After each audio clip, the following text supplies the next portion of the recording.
Hello everyone, welcome to Rob's Repairs. Today we got a good one for you. We're putting in a blower motor on my Trans Am. I made a for sale video on this a little while back. Still got it. And the blower motor did make a noise, but I decided to go ahead and take it out. So first thing I ended up doing was taking the tire off, making sure I had a jack stand under there. Ended up taking the inner wheel well out, as you can see. Wasn't too bad. Had a couple bolts around the fenders. I believe there were 13 mils. Couple bolts right here. Couple on top.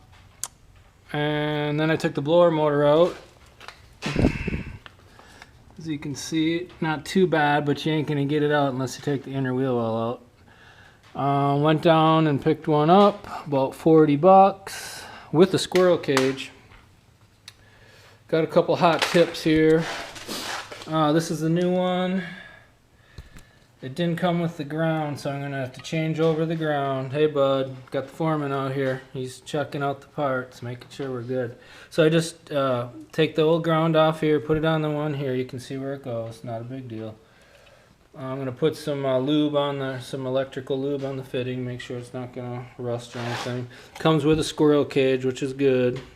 The old one made the howling noise. So, couple hot tips on the inner wheel well here. I've had them out before. These clips want to slide down, so make sure the clips are in tight. All I did was take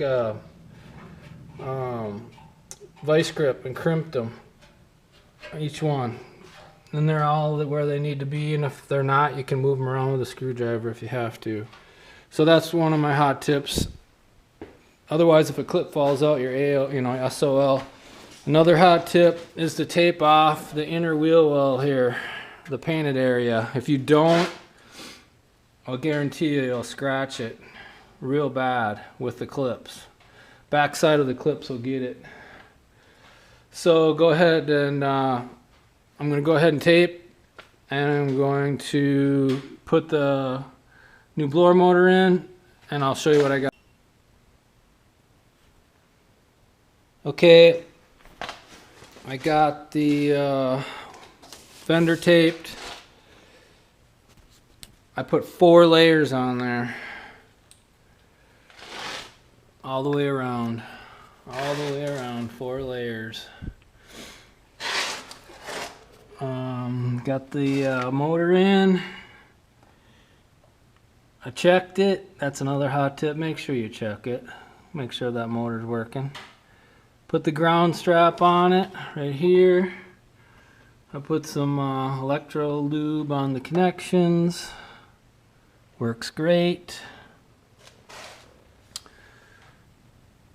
Okay, so next I'm going to throw the inner wheel well in, and this is the reason why I put that tape on there is because when you put the wheel well in, these things are going to scratch the back side of the clips, because this has to go on the inside of the fender. Everything has to go on the inside.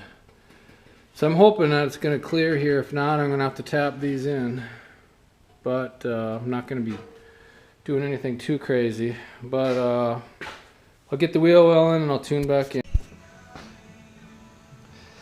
Okay, I got the wheel well just sitting in there now.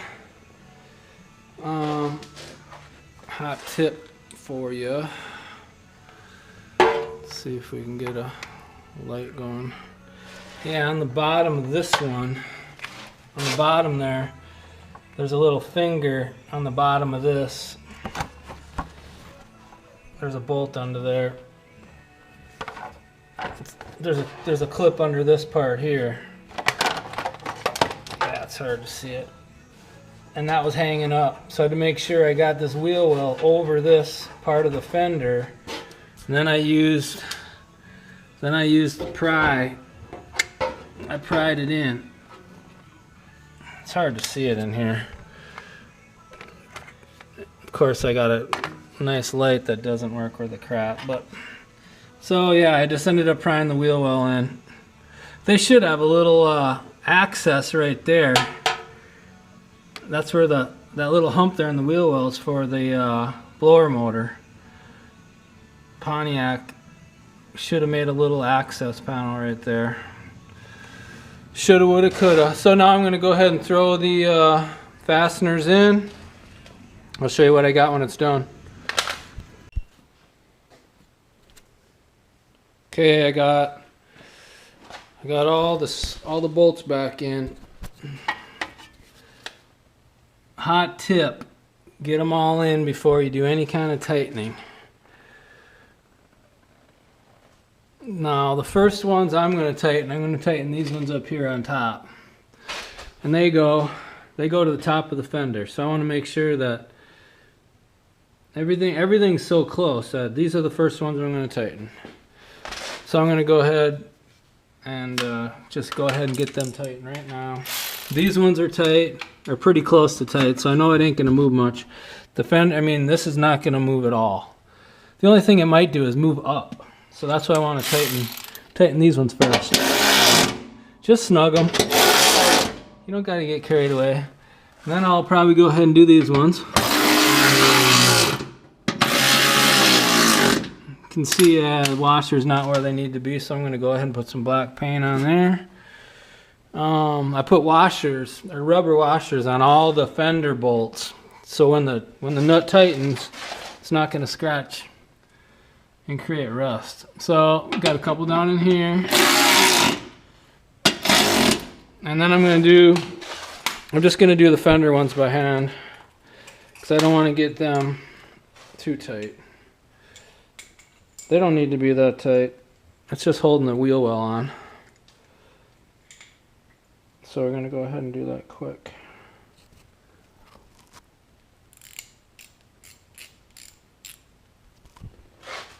Only take a minute.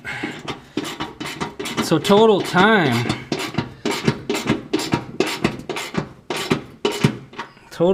on this repair was, I'm guessing, no more than an hour.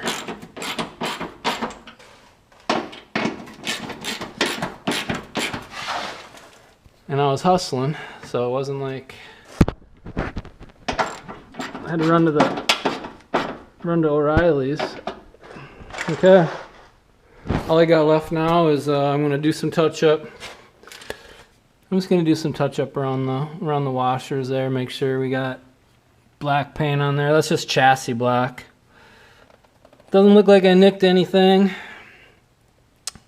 Maybe something right there, but we'll put a little touch-up paint on that. But yeah, hot tip on the, taping off the fender. Otherwise you're gonna scratch it. It was close. It was definitely, you could see where the fasteners were hitting the tape. So tape is a blessing. Go the extra mile, get it done. Yeah, just ended up putting an alternator on this too, just for a quick note. Alternator wasn't working, took it down, had it tested, alternator was fine. There was 2 wires from the wiring harness here that were going in here. It was a red and a black, hot, and the black wire had to have like 3 or 4 volts to it. Somehow, some way, the black wire didn't have the volts, otherwise it would have worked. So then he goes, the alternator dude goes, I can wire it to where you don't need these 2 wires anymore. So I eliminated the power wire, and then I just cut the black wire, which is about 3 volts, supposedly, which I tested, it had nothing. That runs back to the ignition. Not gonna rip the dash apart for that. So anyway, he eliminated that wire, bam. So if you ever got an alternator problem, it's not working, don't rip your dang car apart just for that. So took care of that problem, no big deal. So anyway, appreciate you watching, liking, subscribing, and we'll catch you on the next video. Thank you, have a good